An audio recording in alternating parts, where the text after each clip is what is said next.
नमस्कार।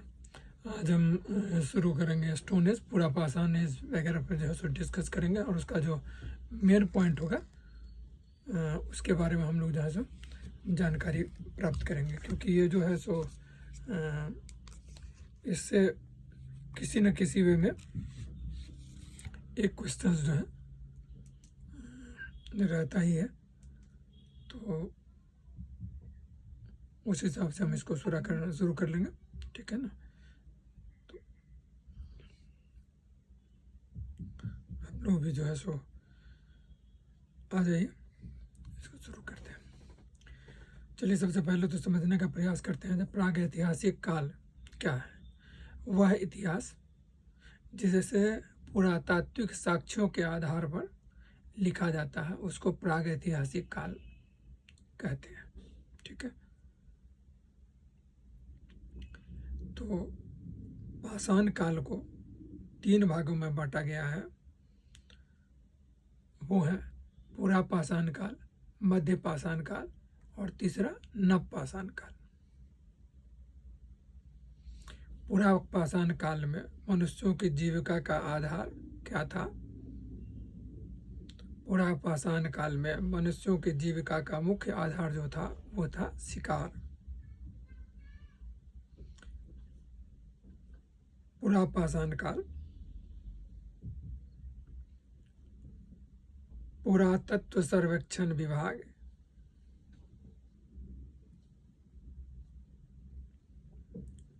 चलिए, इससे पहले एक चीज और समझ लेते हैं। किस काल को आखेटक और खाद्य संग्राहक काल कहा जाता है? वह काल था पूरा पाषाण काल।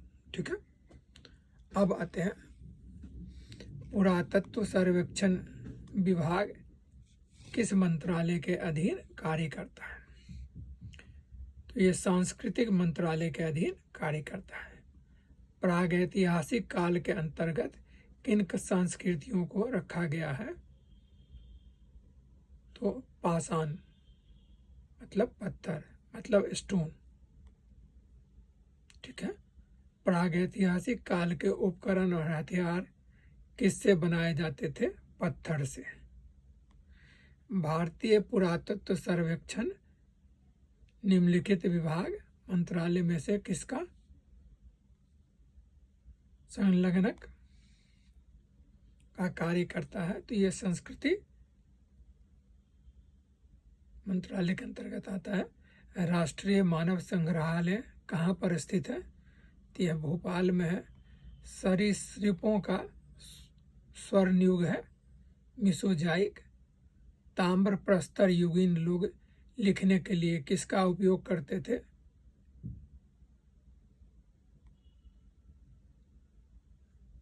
लिखने की कला को यह जानते ही नहीं थे। होमोसेपियंस क्या है? मानव। नर्मदा घाटी के हथनोरा से मिला प्रागैतिहासिक मानव का जीवाश्म किस प्रजाति का है? होमो इरेक्टस। पुरालेख विद्या के अंतर्गत निम्नलिखित में से किसका अध्ययन किया है? शिलालेखों का। सर्वप्रथम पूरा पाषाण शब्द का प्रयोग किसने किया था? जॉन लुब्बाक ने।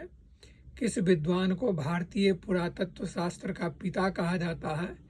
अलेक्जेंडर कनिंघम को। भारतीय प्रागैतिहासिक के जनक कौन थे? Robert Bruce fruit. इनमें से किन्हें भारत के प्राग इतिहास के अध्ययन का आरंभ करने का श्रेय दिया जाता है? रॉबर्ट ब्रूस फ्रूट को। किसे भारतीय प्राग इतिहास का जनक कहा जाता है? अलेक्जेंडर कनिंघम को। रॉबर्ट ब्रूस फ्रूट कौन थे? ये भूगर्भ वैज्ञानिक थे। 1863 में रॉबर्ट ब्रूस फ्रूट को हस्त कुठार मिला था। कहाँ से? पल्लव बरम से। भारत में सर्वप्रथम पाषाणकालीन उपकरण रॉबर्ट ब्रूस फ्रूट को मिला था किस ईस्वी में? 1863 ईस्वी में। हस्त कुठार उपकरण किस विधि का उपकरण था? यह था बाइफेशियल रॉबर्ट बुशफ्रूट ने भारत में प्रथम पुरापाषाणिक उपकरण किस स्थान से प्राप्त किया था? पल्लवरम। प्रथम भारतीय पुरापाषाण कलाकृति की खोज कहाँ से हुई थी? नामक स्थान से। ठीक है।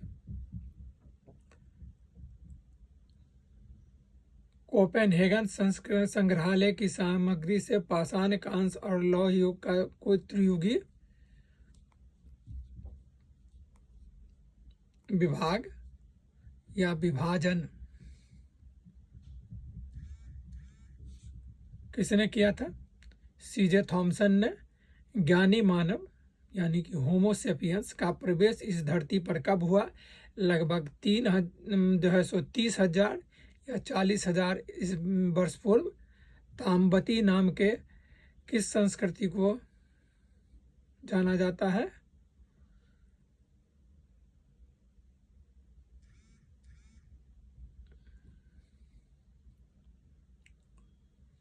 संस्कृति को सोहन घाटी का पितामह कहा जाता है। डीएन वाडिया को। सर्वप्रथम पाषाण के औजार बनाने का श्रेय किस प्रजाति को हो?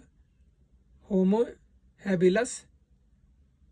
ओल्डोवान संस्कृति किस प्रजाति से संबंधित है? होमो हैबिलस से। निंडरथल मानव से जुड़ी संस्कृति मानी जाती है। मोस्तारी। तोबा ज्वालामुखी राख सर्वप्रथम प्राप्त हुआ सोना घाटी से। गंगा घाटी के नरहन संस्कृति संबंधित है ताम्र पाषाणिक से। अधोलिखित संस्कृति में से कौन सा पाषाण युगीन संस्कृति नहीं है? सोथी संस्कृति। महापाषाण संस्कृति संबंध है लोहा से। कौन मध्य सोन नदी घाटी का प्राचीनतम भूतात्विक जमाव है? सिंघावल। प्राक हड़प्पा संस्कृति कौन सी है? कुल्लू संस्कृति। निम्नलिखित में से किसको चालकोलिथिक युग भी कहा जाता है? ताम्रपाषाण युग को। किस युग में तांबे और पत्थर के औजारों का प्रयोग किया जाता था? चालकोलिथिक। हड़प्पा की कनिष्ठकालीन संस्कृति कौन सी थी? कायथा संस्कृति। सबसे प्राचीन ताम्रपाषाणिक स्थल है कायथा। कायथा संस्कृति के अवशेष किस राज्य में प्राप्त हुए हैं? मध्य प्रदेश में। दक्षिण भारत में नव पाषाण काल का साक्ष्य सर्वप्रथम कहाँ से मिला है? कर्नाटका में संगनकल्लू और आंध्र प्रदेश में नागार्जुनकोंडा से। जोरबे संस्कृति के कौन से स्थल नगरीकरण की अवस्था तक पहुँच गए थे? दैमाबाद और इनाम गांव। एकमात्र ताम्रपाषाण स्थल जहाँ पर प्रस्तर फलक उपयोग के साथ मानव मकानों के निर्माण में पक्की ईंट का साक्ष्य मिला है। ये इम्पोर्टेंट है, इसको जो है सो ये इस जगह का नाम है गिलुंद। ताम्रकालीन कायथा संस्कृति की खोज किसने की? बीएस बाकनकर द्वारा। हथनोरा में पूर्व पाषाणिक मानव के जीवाश्मों की खोज की गई थी ए.के. सोनकिया द्वारा। नव पाषाण स्थल बेल्लारी कर्नाटका की खोज किसने की? फ्रेजर ने। नबदा को टोली का उत्खनन किसने किया? एच.डी. सांकलिया ने। नबदा टोली किस राज्य में अवस्थित है? मध्य प्रदेश में। प्राचीन चूल्हे के अवशेष किस स्थल से प्राप्त हुए? बिलासपुर गांव, आंध्र प्रदेश। झोपड़ी का प्राचीनतम साक्ष्य किस स्थल से प्राप्त हुआ है? पैसरा, बिहार से। पटसन का प्राचीनतम साक्ष्य कहाँ से प्राप्त हुआ है? नेवास, महाराष्ट्र से। सबसे बड़ी ताम्र निधि कहाँ से प्राप्त हुआ है? गुनेरिया, मध्य प्रदेश से।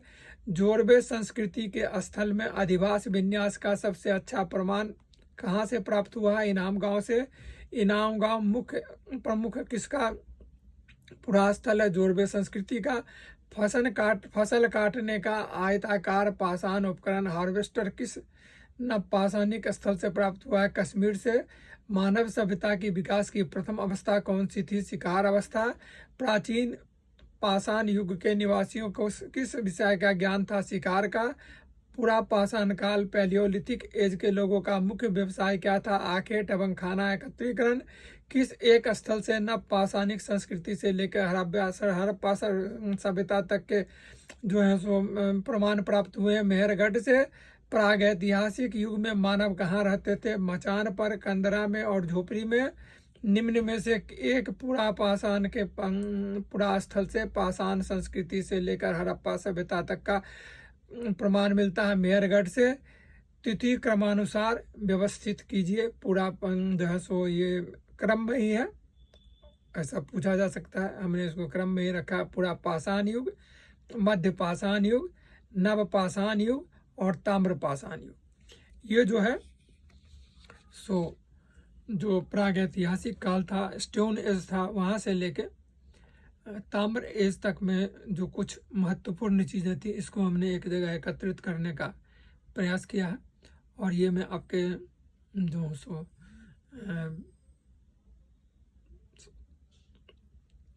जानने के लिए इसको जो सो दे रहा हूँ।